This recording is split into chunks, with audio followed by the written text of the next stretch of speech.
We're now back at the post-lunch session, and I recognize Lynette Holder, Senator Lynette Holder. Thank you very much, Mr. President. Again, I have the unenviable task of speaking immediately after lunch.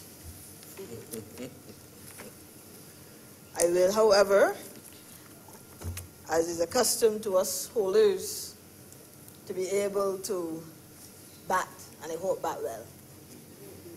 I'm sure you can. Please. Thank you very much, sir. Mr. President, as we look to wrap up our debate on this debt restructuring bill before the House and the Senate in this case, I think it's important to again put some context around why we're having the discussion. And I took note, Mr. President, that following the objections and reasons listed in the bill, it speaks to the purpose really to facilitate the restructuring of those instruments. I quote, sir, to facilitate the restructuring of those instruments. And the question therefore must be, why do we need to restructure? I believe some senators sought to give a reason and an explanation to this. Why do we need to restructure? That is the reality that confronts us at this time. Mr. President, today is the 24th of October. Today is 5 months since we went as a country to the polls. I know that it doesn't feel like 5 months. For many of us, it actually feels like 5 years. The extent of the work before us and what has engaged this administration, Mr. President, would make it feel like 5 years, but it has really just been 5 months. So when I hear the notion and the talk about slowing down, you're rushing, you're doing too much, Mr. President, I have to pinch myself at times because I wonder, where are we living? We heard before that, oh, the Prime Minister is speaking too much. We're hearing now too often in the press. But, Mr. President, we had a Prime Minister before that you didn't hear at all. Was said to be traveling around the country incognito. You didn't hear at all. Now we are complaining, oh, this current Prime Minister, too much, speaking too much. Every time we look around, we are seeing some press statement, some presentation coming on YouTube. I listened last week to some of our senators on the opposition side intimate that, oh, we're getting too many briefings. Too much is happening with our debates. The other place has now met 19 times in this 5-month period. The Senate, 9 times. I think I have it right. 16 times. I beg your pardon, Mr. President. 16 times the other place would have met thus far. 9 times for the Senate. And we're hearing again, oh, too many bills. The bills are coming up too often. But, Mr. President, the last administration seldomly met. And this is why we had the problem that we had relative to the legislative framework for doing business to protect our citizens, encourage investment, and so on. So when I hear all of that, I try to put it into context. Why we are here looking at this restructuring exercise. It is simply because, Mr. President, we have inherited, as we heard before, we have inherited the worst performing economy in, I would dare suggest, the last 52 years of us being an independent state. The worst performing economy. And so because of that, there is what I call an urgency of need. There is an urgency of need. We have to quickly address the issues that are before us, the issues that we have inherited, Mr. President.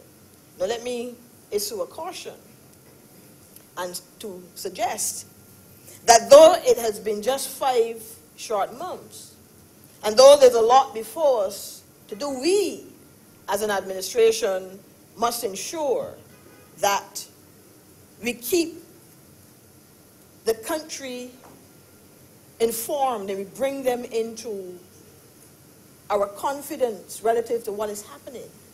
We have that responsibility. Because 5 months ago, on this day, Barbadians went out in their numbers. They tell me, Mr. President, that the Barbados Labour Party amassed some 75% or more of the vote. Now that is significant. The scriptures suggest that whom much is given, much is required. And therefore, we have a responsibility to appreciate and understand that there is an urgency of need. So why do we have to restructure? We have to restructure because we know that whereas in 2008, when the Barbados Labour Party was last in power, that we left debt, I believe it was $7 billion.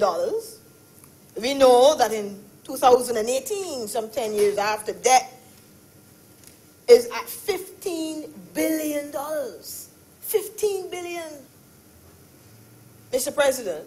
And the worst thing about that is that Barbadians cannot identify, cannot point to in a tangible way what is it that we have done as a country relative to our development that can justify that $15 billion. They can't see. They can't see the roads. They can't see new schools having been built. They can't see a new hospital, etc.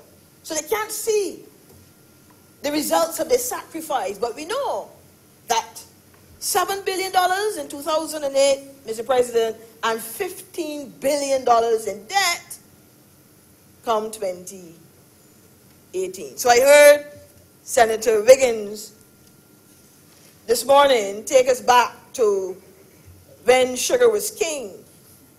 And I would suggest you don't have to go that far.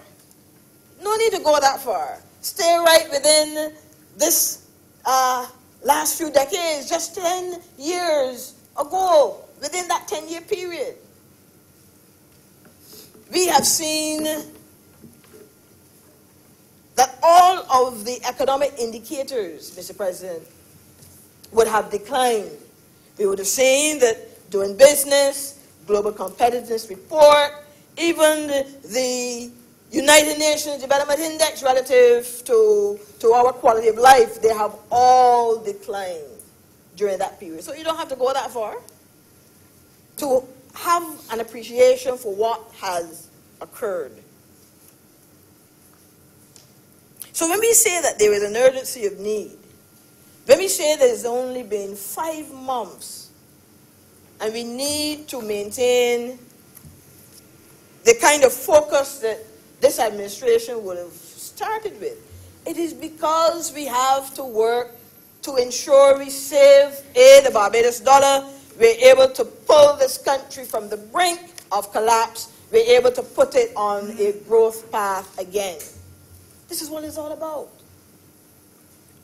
This is why we are restructuring, and we have to restructure. I hear the naysayers suggest that there are the things you can do. You know, someone once said, Mr. President, you are entitled to your own opinion, but not your own facts.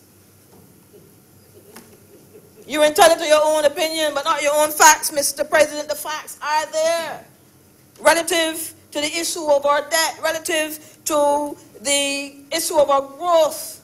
The fact that whereas in 2007 we would have been seeing about 2% growth in our GDP, no, not 10 years after. We could not even muster 1% in growth. So I hear the armchair economists, as I call them, talk and pontificate. And there are those now that have the audacity to come out and ask questions. I read somewhere in the press, some team is asking questions of the new administration. Why are you doing this, and what are your plans, and so on? How can you be asking questions? You need really, in my view, Mr. President, that group to answer questions. What did you do with the money? What did you do with the taxpayers' money? What did you do? Those are the questions. I see that they're focusing on reviewing and rebuilding. Mr. President, I want to add a few additional words to them. I think they should repent and repay. To capture that. They should repent and repay, Mr. President. You come out now with all this audacity to be asking questions and wondering, you know, and criticizing. When this administration, within the last 5 months, has been on one course and one course only, that is to save Barbados from collapse. So this is why we're restructuring. This is why we are restructuring. Mr. President, I did my research. As I heard mentioned in this chamber that, oh, you didn't have to restructure. There are other things that you could have done. I did my research. And within CARICOM, the 15-member state of CARICOM, that research led me to the fact that there were some 7 countries, including Barbados, that have had to restructure their sovereign debt for one reason or another. 7 countries, Mr. President. And permit me, indulge me for a moment. Dominica, 2004, the debt to GDP 1 year prior to restructuring was 95%. St. Kitts and Nevis, 2011, debt to GDP was 156%. Jamaica, they've had 2 occasions, but in 2013, debt to GDP was 145%. Grenada, 2014, debt to GDP was 108%. And Belize, in 2017, debt to GDP was 99%. Mr. President, all of these countries understood and appreciated the importance of restructuring their sovereign debt. Mr. President, you know what Barbados' position was? Barbados actually had the highest percentage of debt to GDP of these 7 countries in CARICOM. Ours stood at 157.3%. 157.3%, Mr. President. 7 countries in CARICOM. 7 countries in CARICOM. Someone asked about growth last time, and I'll add this point, that of those countries that I just called, that went through their restructuring exercise, all but Belize experienced significant growth following their restructuring exercise within a 3-year period. Within a 3-year period, Antigua and Barbuda went from -1% now to 0.4%.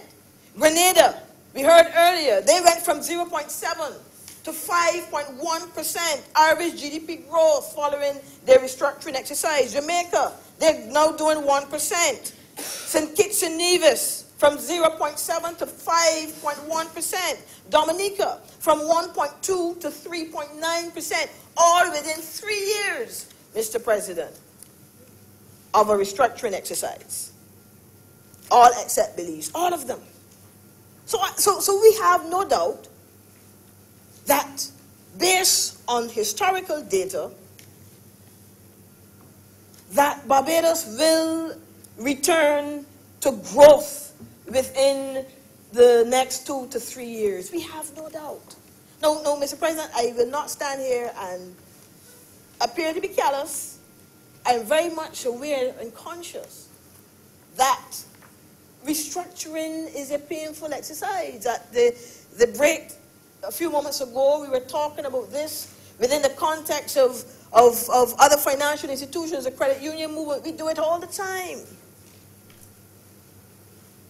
With members, that is. It is a painful exercise, Mr. President.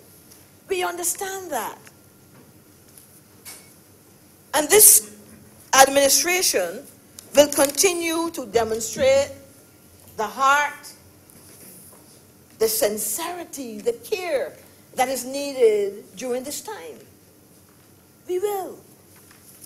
We understand that it is a painful undertaking. But based on the data, we know that these countries returned to growth within about 3 years. And I suggest humbly, Mr. President, that will happen here in Barbados. We also heard that relative to what is proposed in this bill, all persons will not be able to stay the 10 or 15 years and so on, not sure what they're going to get back, if they're going to get back all of their investment. This bill proposes, Mr. President, that every single investee will recover the principal. They may see a decline in their interest, but they will recover their principal. Now, I'm going to be the first to admit, when I looked at the time horizon, I would have loved, Mr. President, to see a shorter period of time. I take it on good word from the Prime Minister that discussions are ongoing as we speak to look at that for a particular demographic known as our pensioners. And I look forward to that. And I believe that as our Prime Minister would have said it, I take it on her word that it is being done. And I look forward any moment now to an announcement relative to our pensioners. 15 years, I agree, Mr. President, is a bit long. But you know, going back to our list in CARICOM, whereas we are proposing that persons will recover all their principal, Mr. President, did you know that in St. Kitts and Nevis, when they undertook their restructuring exercise, investees had to take a haircut of 32%. Dominica, a haircut of 15%. Grenada, a haircut of 50%. And this is all on your principal. All on your principal. What is our proposal, Mr. President? That every investee will recover their principal. And that a provision will be made for our pensioners in particular.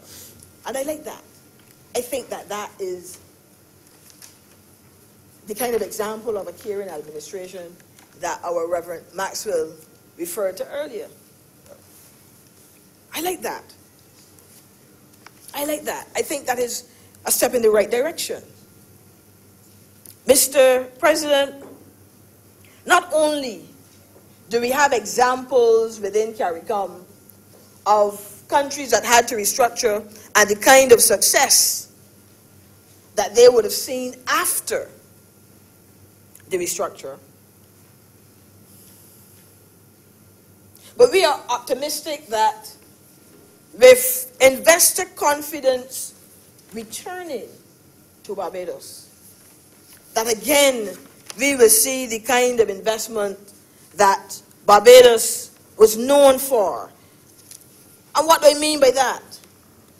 Private sector investment, Mr. President, in 2007 was at $1.2 billion. $1.2 billion.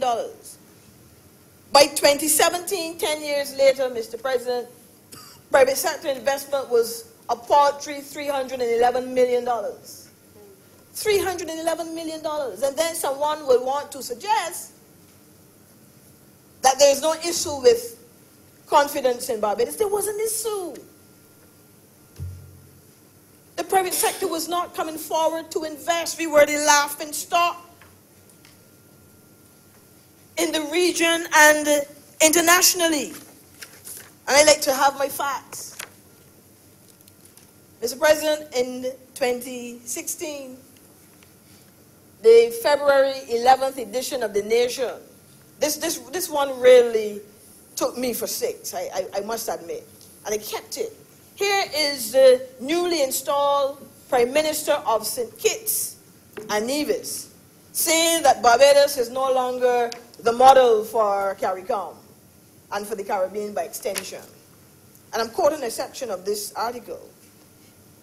It says that for a very long time, Barbados has been seen as a model of good government, good governance, good macroeconomic policies, a model for small island states, and certainly over the last decade would have lost all that. Here is a regional prime minister saying this about a country that maybe we all quote it, that has for decades been punching above its weight, that has been for decades a model that others would have looked to.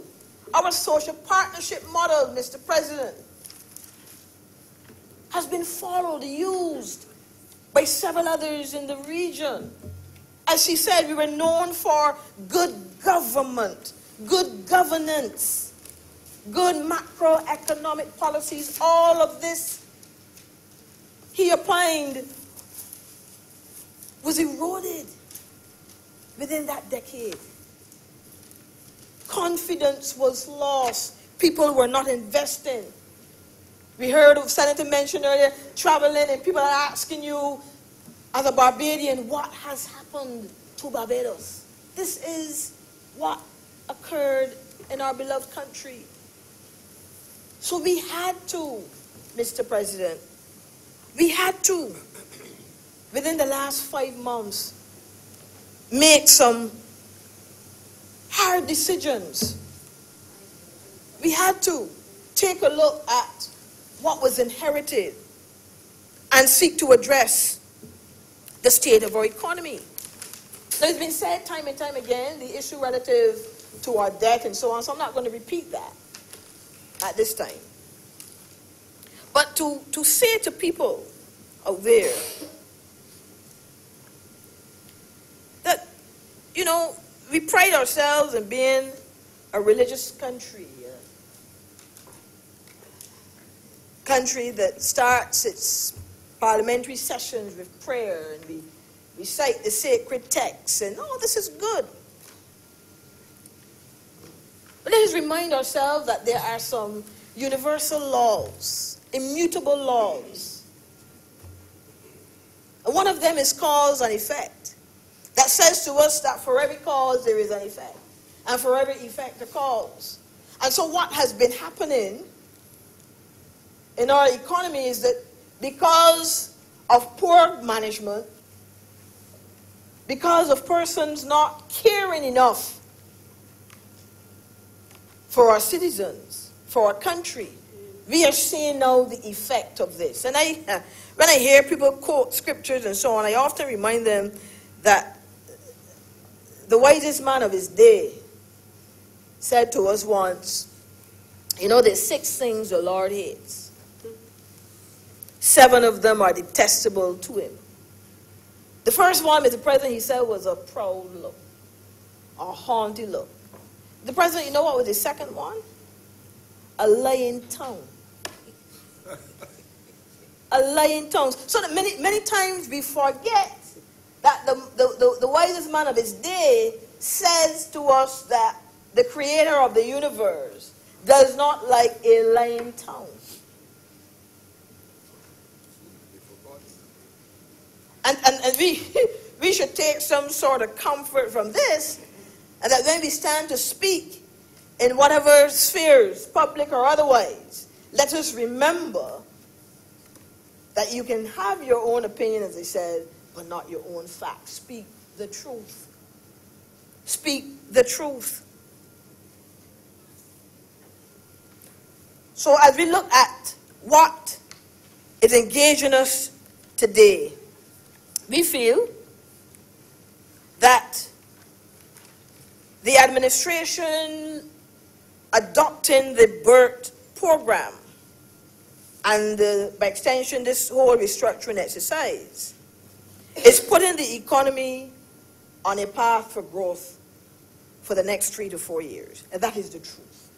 The evidence is there to suggest. Restructuring domestic debt will provide our government with the cash flow necessary to increase spending, Mr. President, on our infrastructure. To also fund the social services for our citizens. This is important. We also think that this will help to reduce the annual payments on foreign debt and reduce the pressure on the foreign exchange reserves. Restructuring our debt will give some elbow room, Mr. President, will give us the room we need to do those critical things within our society and put us on a path for growth. So let me touch on growth in my final few moments. I mentioned earlier the Global Competitiveness Report, doing business reports. Some sought to rubbish these in the past. We even heard one leader suggesting that, oh, you cannot, what? You cannot be downgraded? You cannot be downgraded? Mr. President, such nonsense, really. Coming from people who should know better, telling us that we cannot be downgraded. But the fact is, the international community, investors, they're all looking to these reports. In 2018, Barbados' competitiveness position was 72nd out of 138 countries. 72 out of 138 countries. Now you may be saying, 72 doesn't sound too bad. Yes, it does. Especially if 10 years earlier you were 41. We were 41, Mr. President, relative to our global competitiveness. How can we move from number 41 to 72 in 10 years? In 10 years, Mr. President. But the report also went on to show that in 2018, poor work ethic in our national labor force and inefficient government bureaucracy were the top 2 problematic areas, impediments to our competitiveness. So when we hear talk now of seeking to bring the public sector into a 21st operation, Mr. President, it is because the Global Competitiveness Report suggests to us that inefficient government bureaucracy is an impediment to growth. It is an impediment to our competitiveness, so we have to address it. We cannot go on to kick the can down the road and to sweep it under the carpet. We have to address this. Do we want to see persons go home? There's no one in this room, Mr. President. No one in this room, I dare say, without apology, wants to see anybody go home. We don't.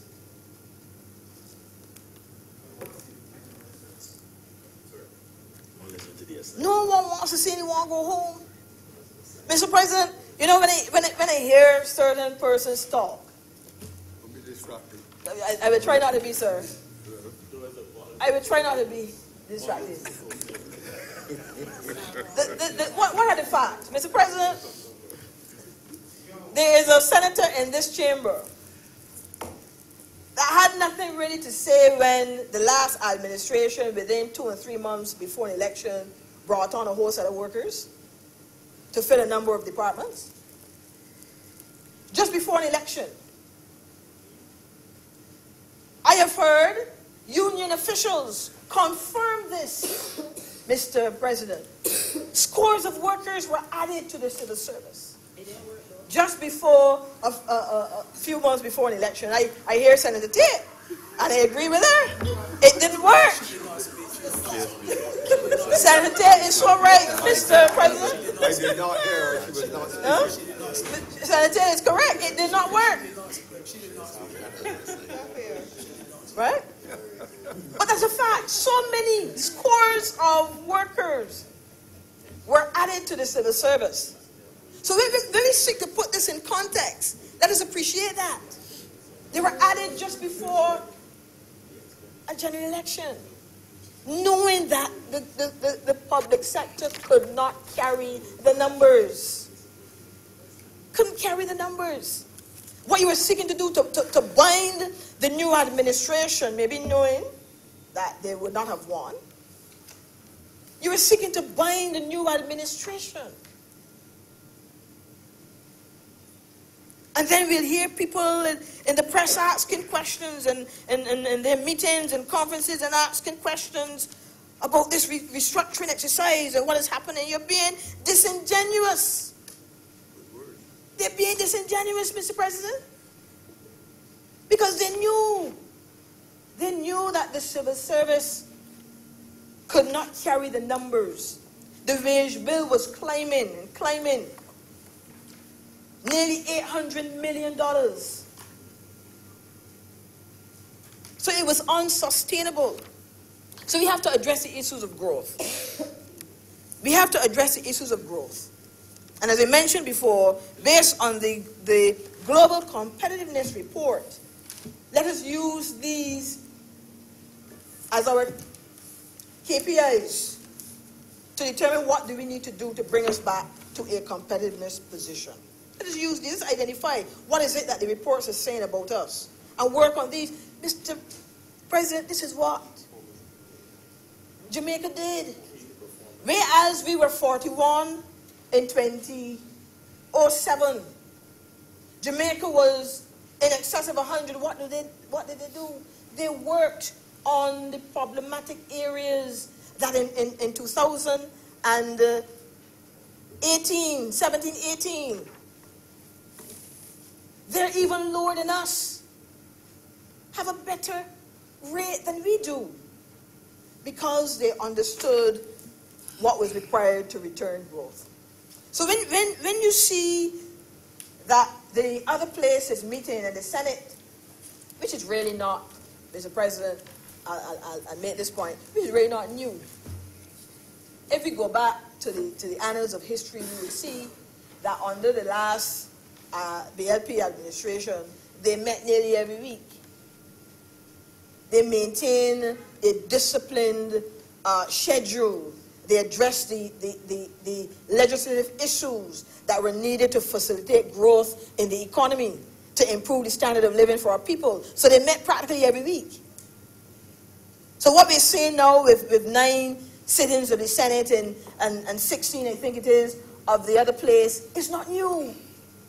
But we need to meet, we need to bring the pieces of legislation to debate so that we can facilitate investment.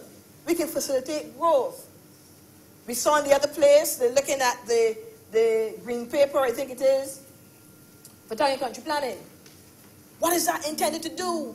That is intended, again, to remove the bureaucracy, that investors would be attracted to our country once again,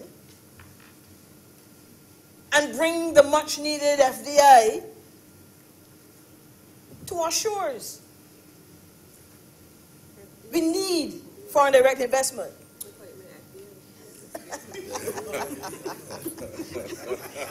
Mr.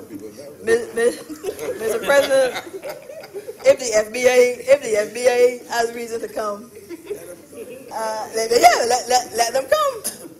Let them come. But the fact is that growth is what we're talking about.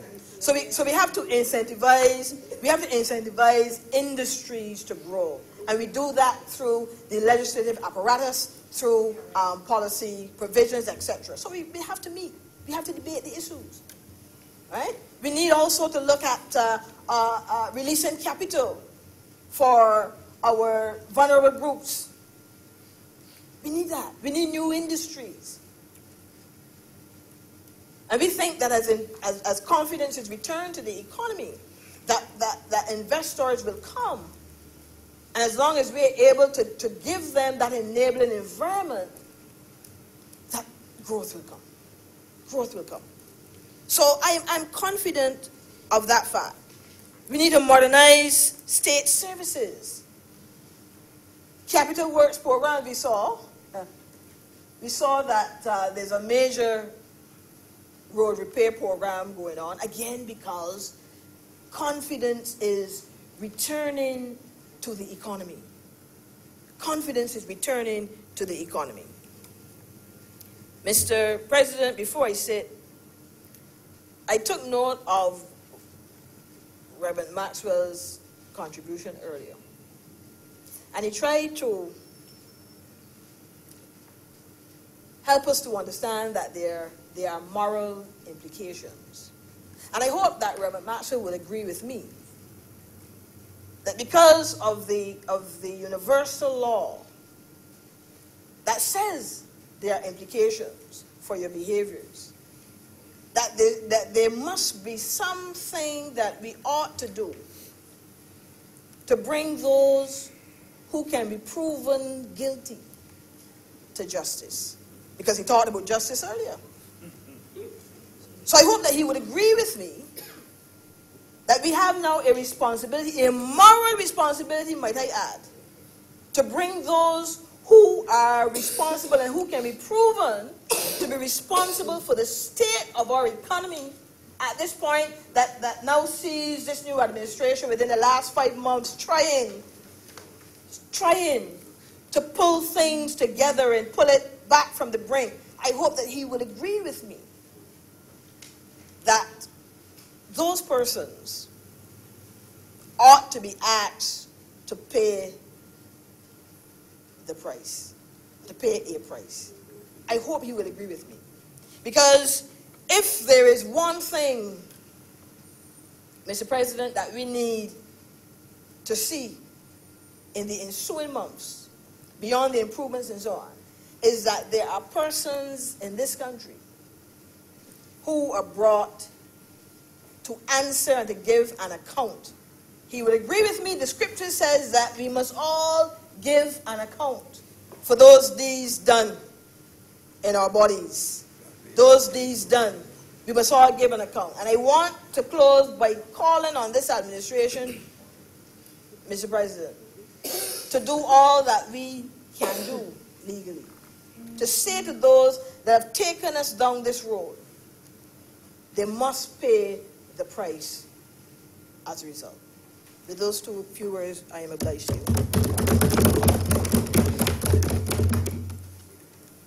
Senator Grant. Thank you, Mr. President. This has been an extensive debate, and I do not intend to detain the chamber with long remarks.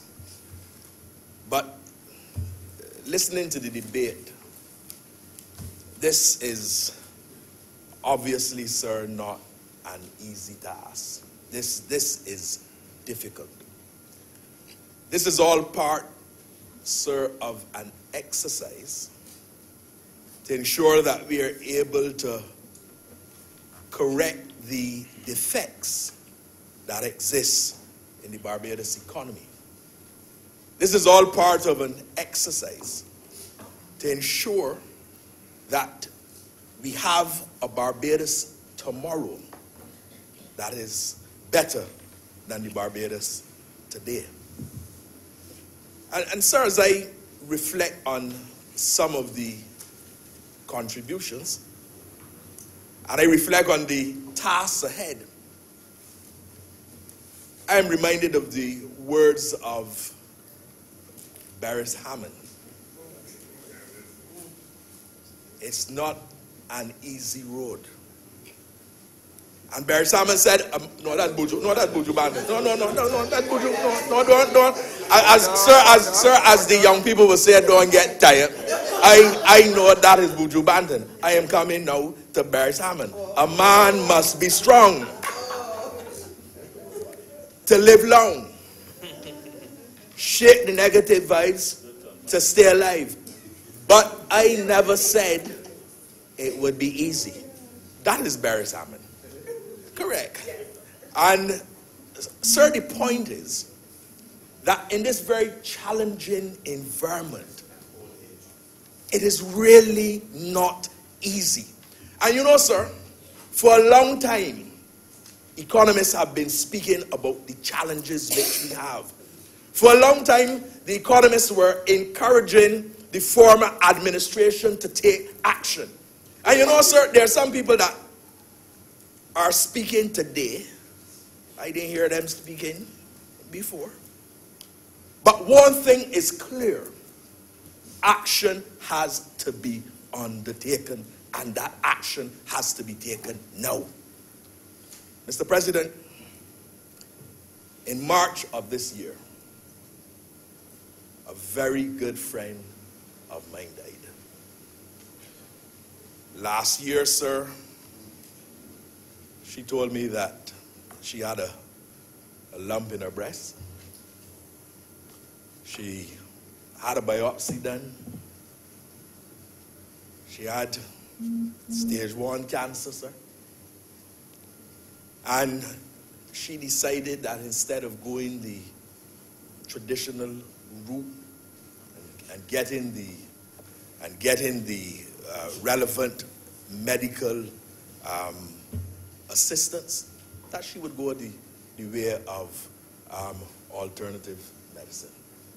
So the long and short of it is that in March of this year, she died. You know, sometimes, sir, we are in charge of our own fate. I am reminded, sir, of the words of Shakespeare's Julius Caesar. I am as constant as the northern star, of whose true fixed and resting quality there is no fellow in the firmament. You know what? You know what? I learned that, sir, at the Lord School.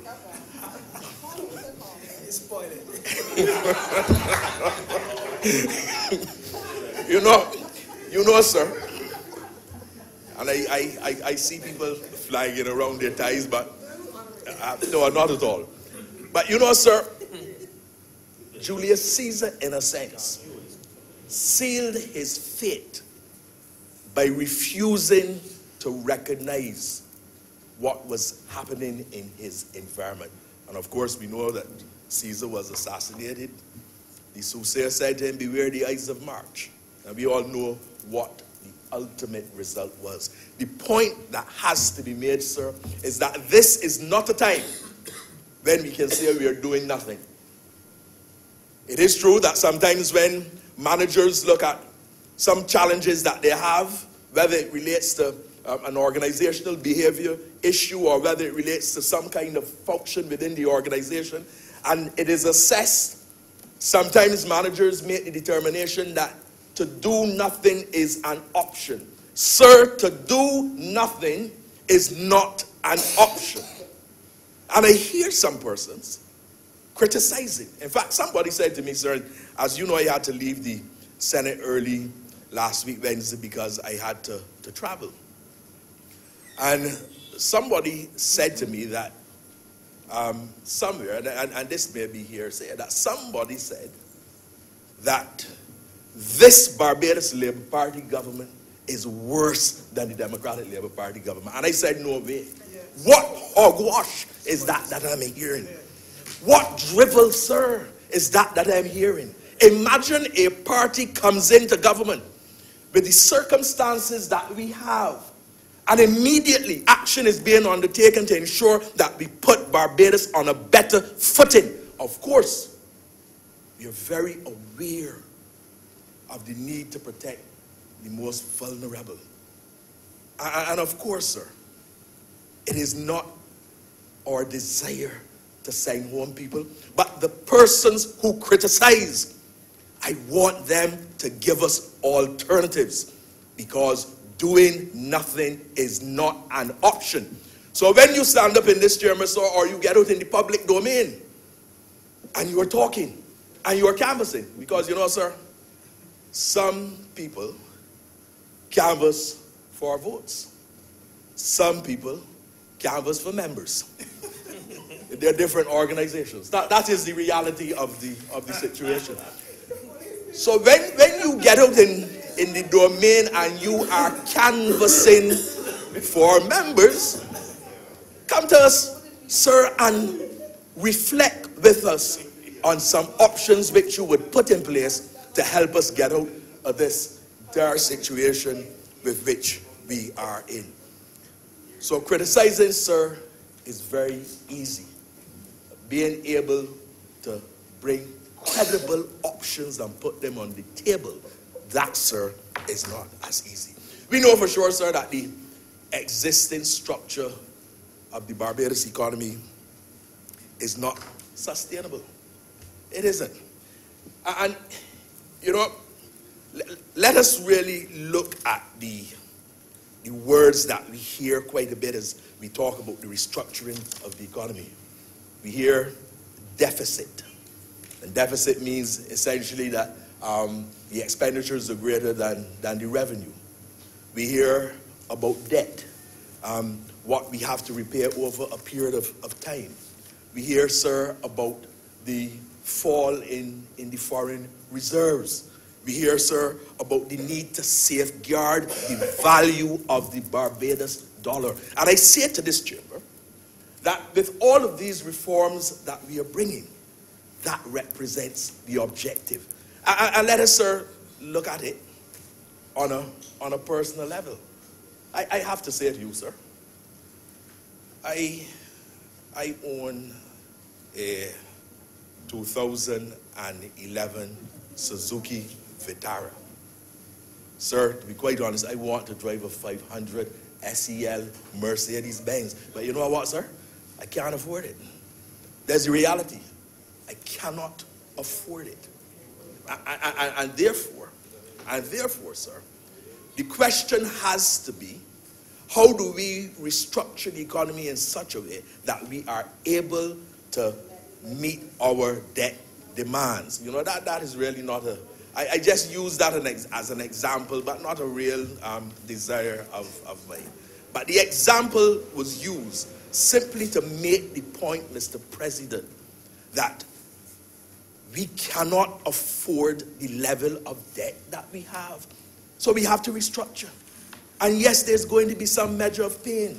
And yes, we have to try to protect those that are more vulnerable. And yes, I agree that those pensioners that are going to feel some measure of pain, a person that is 80 years old, yes, sir, we have to look to see how we can assist them. But we have to understand that the measures have to be implemented and we have to take action, because doing nothing is not an option. The Barbados Economic Recovery Transformation Plan, which has been identified and for which we have had IMF funding, I'm told, sir, provides us with US $300 million coming out of the IMF. And provides close to $1 billion, sir, in other investments coming from like the Caribbean Development Bank and the IAB and such like. We have to understand that the action being taken is not action designed to hurt people. but it is action designed to ensure the sustainable development and growth of our country, and to ensure that we are able to restructure the economy. Sir, that is critical. And it is also critical in the restructuring that we focus on those activities that are income generating, and in particular, activities which are foreign exchange income generating. Of course, sir, the tourism industry is critical in that exercise. And, you know, in this entire process, I have to say that there has been a lot of dialogue. You know, it isn't the case, Mr. President, where the government unilaterally took decisions or where the government went through some backdoor. The truth is, at the level of the social partnership, there was full and frank discussion on the way forward. And there was agreement at the level of the social partnership, and there was the clear recognition that some action had to be taken, and that action had to be taken now. I think it is the responsibility, sir, of all of us, government, private sector, the union, to ensure that we put our hands to the till. I'm going to speak very shortly, a little later, to the religious side of things, because I think that that too is very critical and very important. We have some inefficiencies in our system. Mr. President, some years ago, I worked as senior consultant in the Ministry of Industry and International Business. At that time, there was a soft drink manufacturer. And in that company, there was a particular job function where a person sat for, I think it certainly was no more than 30 minutes. It's going to be 15, but no more than 30 minutes. And that job function was to look at bottles coming off the production line, just to look at the bottles. And they did that for the half an hour. And then they rested for an hour and a half. And the entity came to us and said, look, this is not sustainable. We need to change this. And the workers' representative indicated that there was being a change in the job description. The reality is that the entity closed.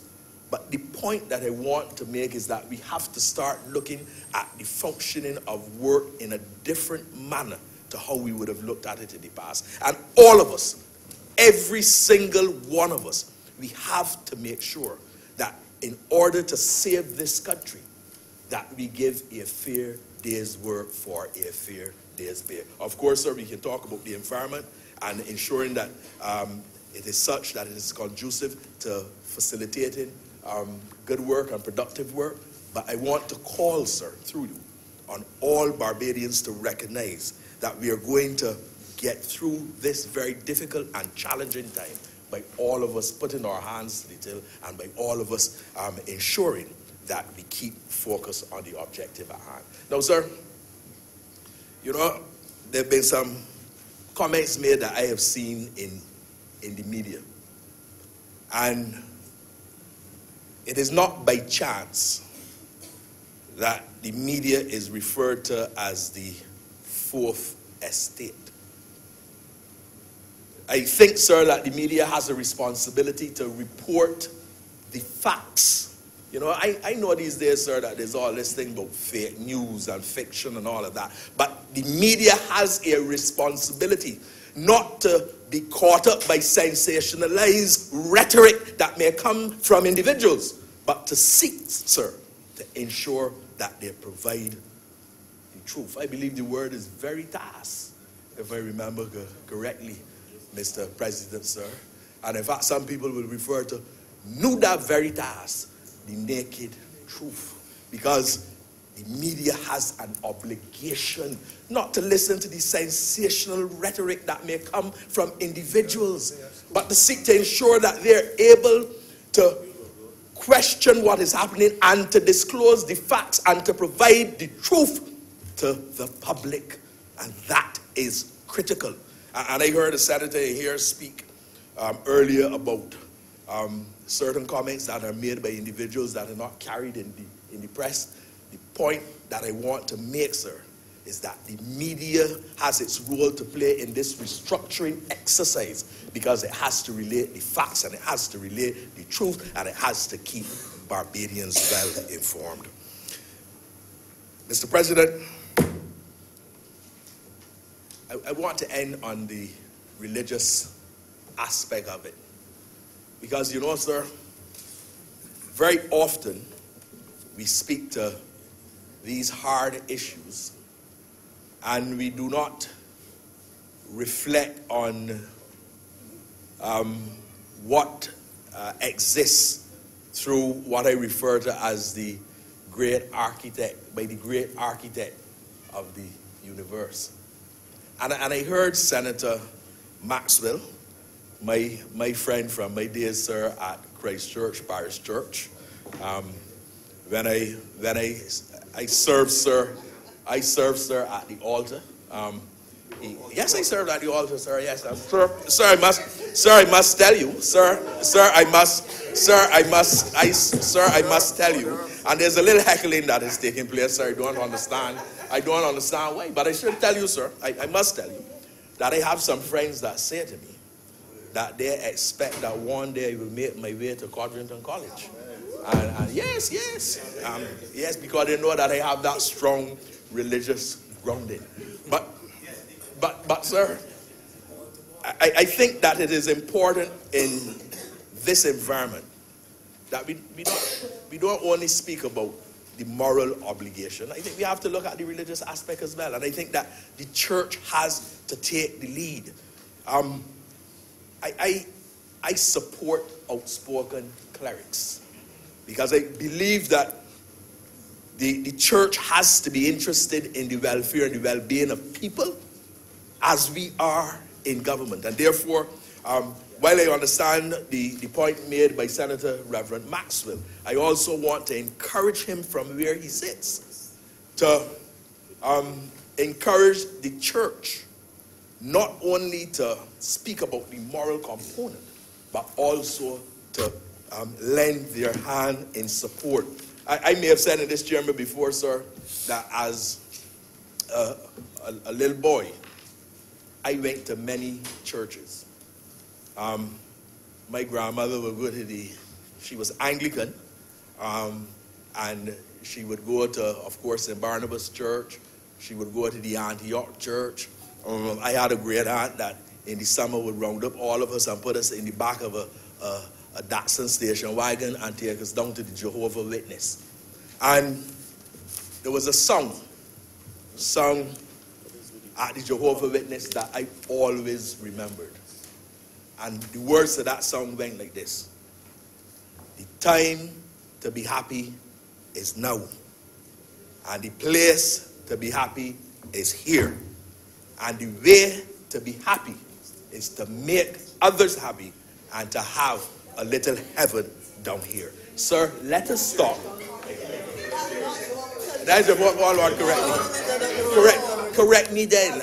I stand. Order. Sorry, order. I stand corrected if it is not Jehovah's Witness. The point is, though, I was a little boy. I wasn't, sir. I don't believe that I was 10 years old yet, but I remember the words. That's the most important thing. Have the church wrong? You suggested. Yeah. Even if, sir, the church is wrong, the words, sir, the words are right. The words are correct. And what I'm saying, sir, is that don't let us only talk about the moral and the spiritual aspect, but let us recognize that we have a responsibility and a role to play to ensure that we are able together to make a little heaven down here. I'm obliged to you, sir.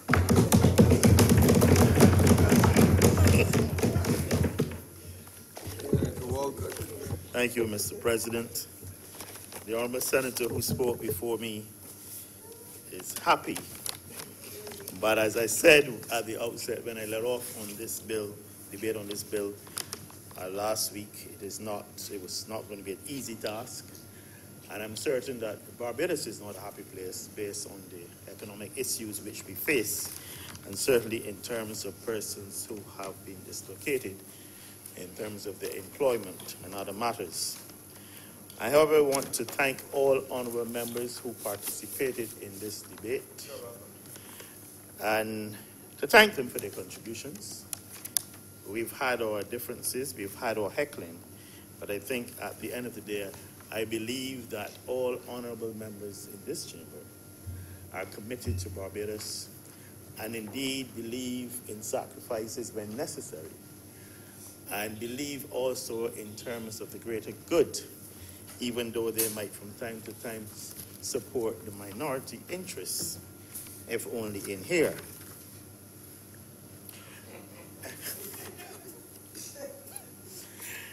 First of all, I want to commend the Honourable Opposition Leader for his contribution. I know in his heart of heart he supports the restructuring. Indeed, he confided that in me this morning. But I understand the vagaries of politics and what is required of an individual from time to time. His Senator Drakes, I want to commend her for an outstanding contribution, well-researched. All I can say to it is that a lot of what she predicted, I hope will not come to afflict Barbados.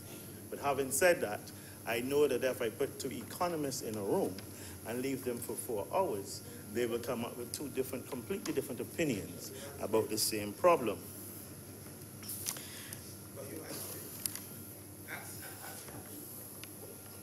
But I thank her for indeed a very useful contribution. Senator Boyce was his usual self, and also I appreciate his concern about pensioners. I understand the circumstances and the need for the concern at this point in time. And I also appreciate the concerns of Senator Nurse and Senator Tate, and indeed Senator Maxwell, in terms of the conditions and the situations in which the pensioner finds themselves. All I will say is that I spoke to this, I mentioned this in my opening remarks. Indeed, Senator Holder has reiterated, has made reference to the point, and indeed Senator Higgins, that the Honourable Prime Minister publicly spoke about this specifically and said it was being dealt with. It is my certain knowledge, but I will say again, I'm not prepared to go into any details regarding that process at this particular point in time, and indeed not in this honourable chamber. But there's some other issues. The collection action clause is understood, is used in Europe, as I cited it, because Senator Maxwell might not believe in it, but that is the reality, and again, the matter of the greater good. One other thing I just want to reiterate that I believe we are all patriots, and I know that when it comes to thinking about Barbados and our native land, that we are all willing to sacrifice, including Senator Tate, Mr. President. They would not indulge in self-interest. I know that all honourable members in this Senate are clear when it comes to that. But I know, I understand their concerns, they've expressed them, that when it comes to the nation Barbados, I know that they're solidly behind the Barbados Labour Party in terms of its efforts to bring about change, transformation in this country, and to certainly remove us. It wouldn't happen overnight out of this economic morass into which we have been installed over the last 10 to 15 years. And Mr. President, with those few words, I do want to commend all honourable members who have spoken, and I want to beg that the debt holder approval of debt restructuring bill 2018 be now read a second time. The question is that the restructuring bill under consideration be now read a second time. All those honourable members in favour, please say aye. Aye. Those against, please say no. No. I think the ayes have it. Mr. President, I do now beg that the House, that your Honour do now leave the chair and that the Honourable Senate resolve itself into committee for further consideration. of the aforementioned bill. The question is, the Honourable Senate call itself into committee for the further consideration of this bill. All honourable members in favour, please say aye. Aye. I think the ayes have it. Go over, Gabby.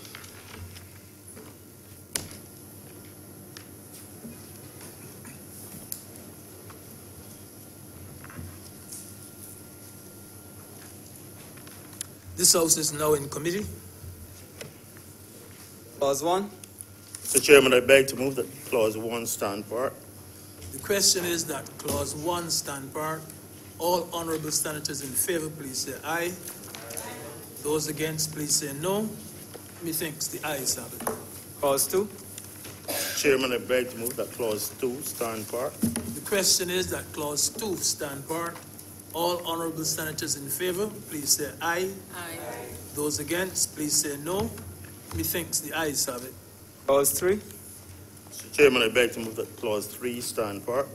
The question is that Clause 3 stand part. All honourable senators in favour, please say aye. Aye. Those against, please say no. Methinks the ayes have it. Clause 4.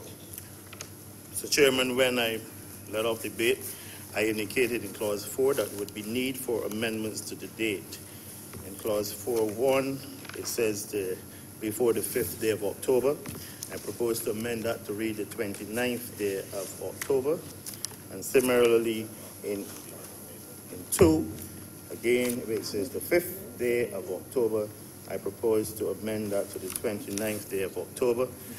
And I beg to move that Clause 4 as amended stand part. The question is that Clause 4 as amended stand part. All honourable senators in favour, please say aye. Aye. Those against, please say no. Methink the ayes have it. Clause 5.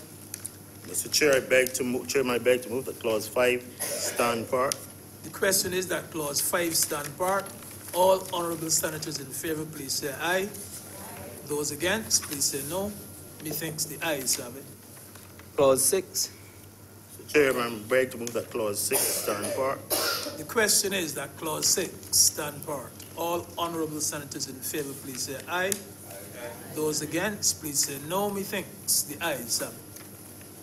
First schedule. Mr. Chairman, I beg to move that the first schedule be the schedule to the bill. Chairman, sir.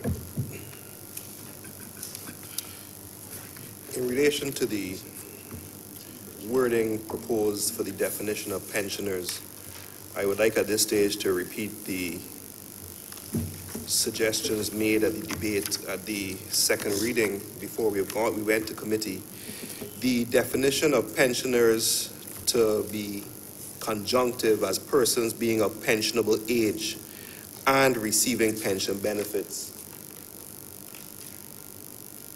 would seem too restrictive, sir, in that it creates a smaller pool. We also have the lack of clarification as to what the pensionable age is supposed to be determining, and if we could have the reference to which legislation the pensionable age will be referred to. And if we could have a discussion on these 2 points in committee, sir, I would be obliged.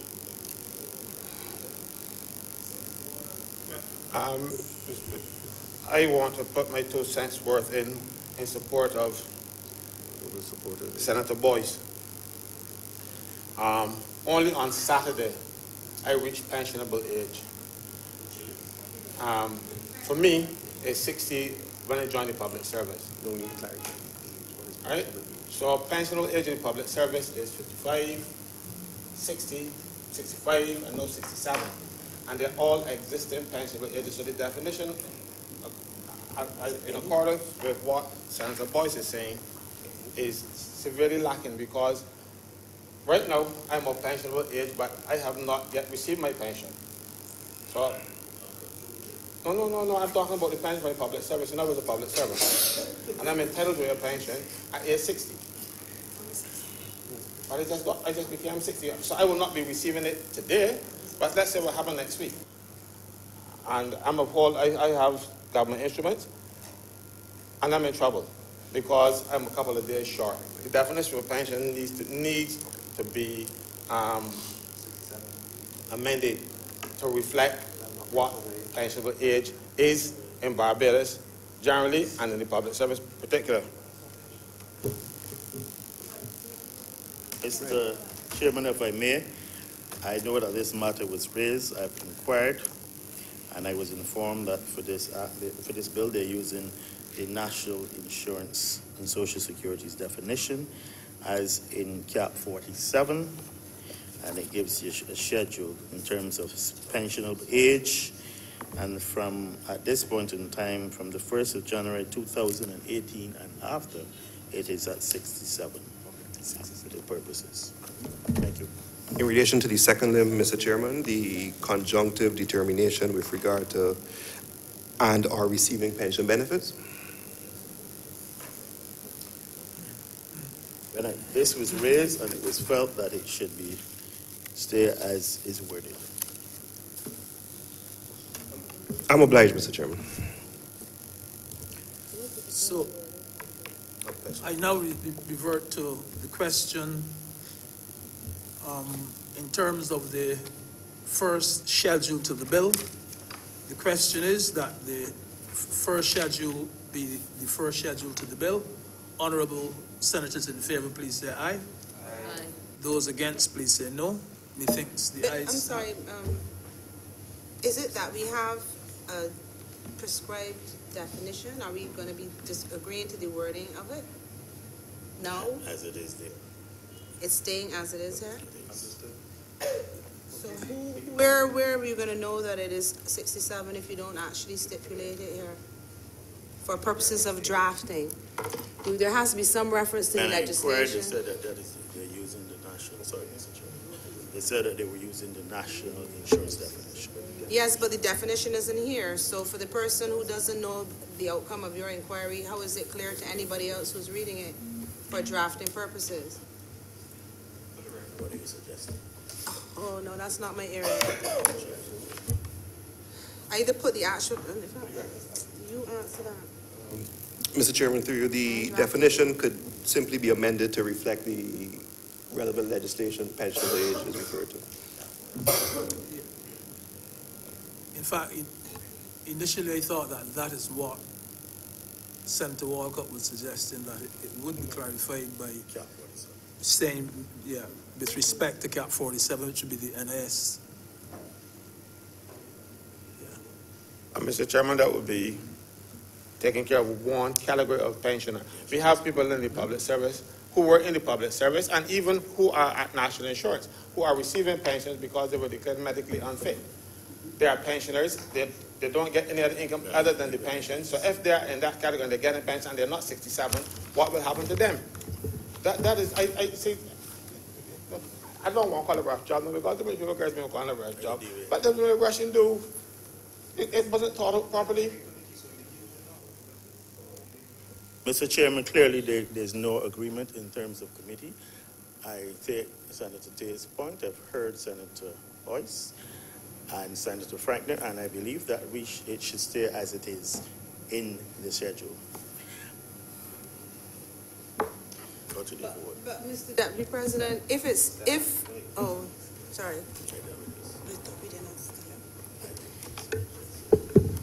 If it is that Senator Walcott asked and he was advised that it's pursuant to Section 40, Chapter 47 of the Laws of Barbados, and that is what is supposed to happen with this piece of legislation, then the bill has to be amended to reflect what you've been advised.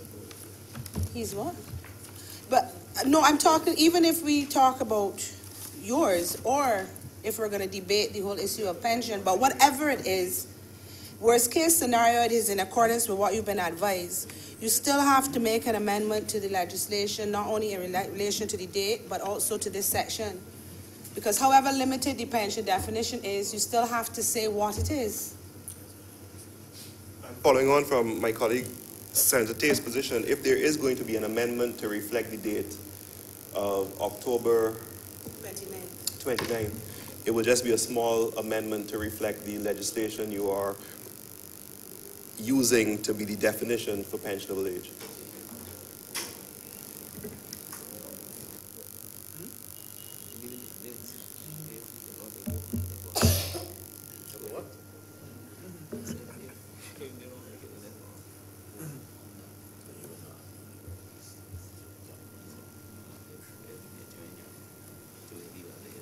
All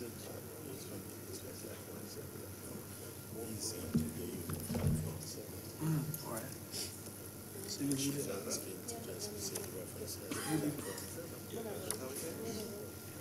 You leave it as is. We,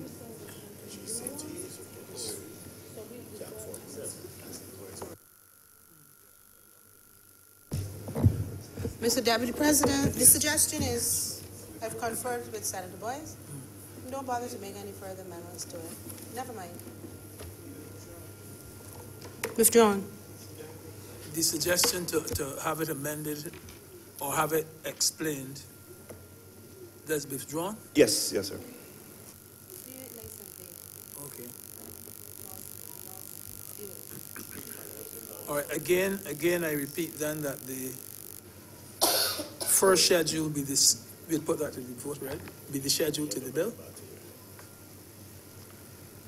The question is that the first schedule, as mentioned, be the first schedule to the bill. All honorable senators in favor, please say aye. Aye. Those against, please say no.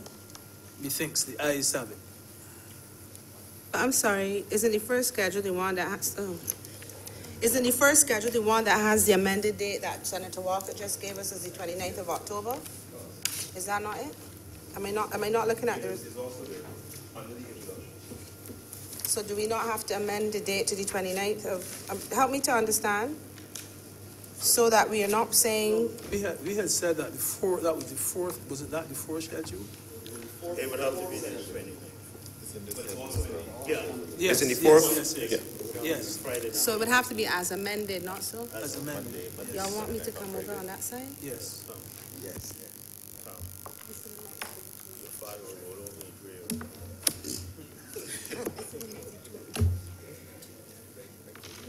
I tell you two y'all on the same side. Yes, ma'am.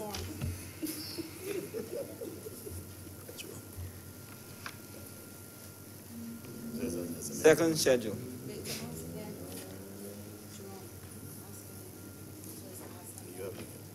You have The second schedule now. you have the first as amended. Yeah. Chairman, I beg to move that the second schedule to the bill.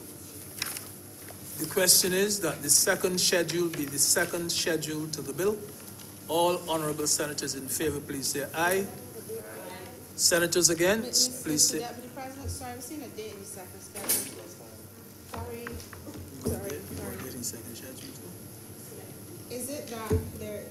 I'm seeing a date in the second schedule as well, so is the question as is or is it as amended?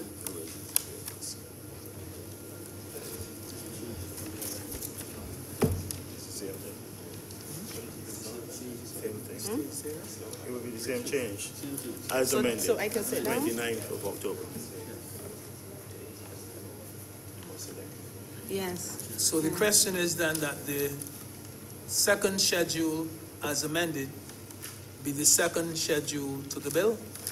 Honorable senators in favor, please say aye. Aye. Those against, please say no. Methinks the ayes have it.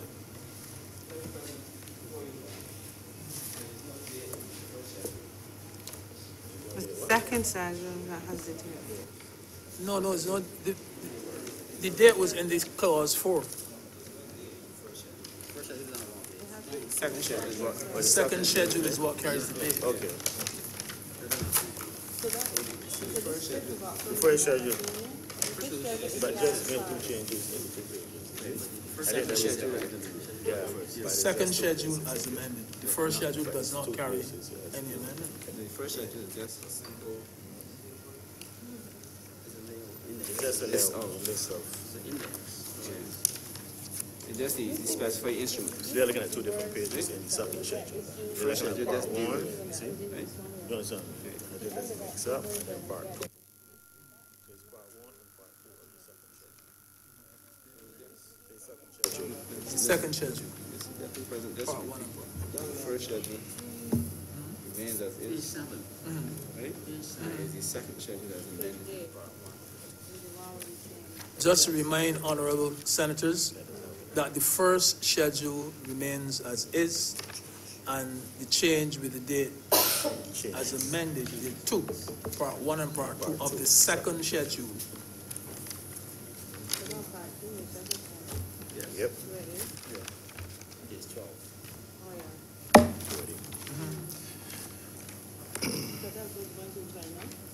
Mr. Chairman, I beg to move that you do not report to His Honor the President the passing of one bill in committee. The question is that I do not report to His Honor the Speaker the passing of one. I'm saying President. The President. Let me say that again. The question is that I do not report to His Honor the President the passing of one bill in committee. All honorable senators in favor, please say aye. Honorable members against, please say no. Methinks the ayes have it.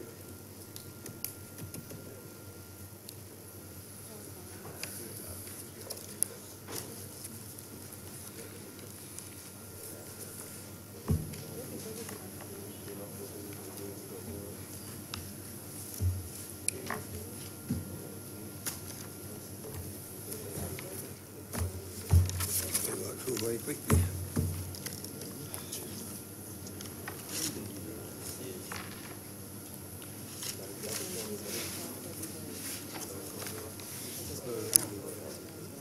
He was talking. The chairman has reported to me the passage of the bill under consideration in committee.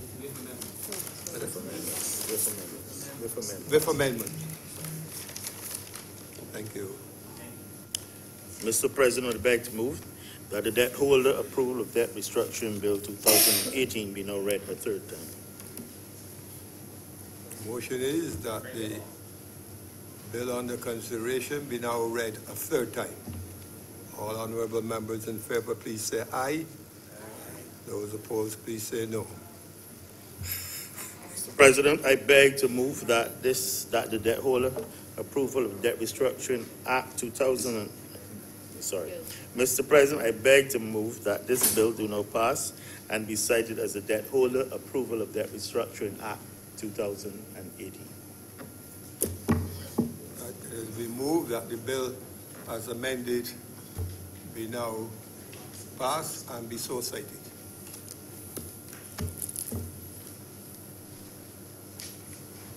Thank you.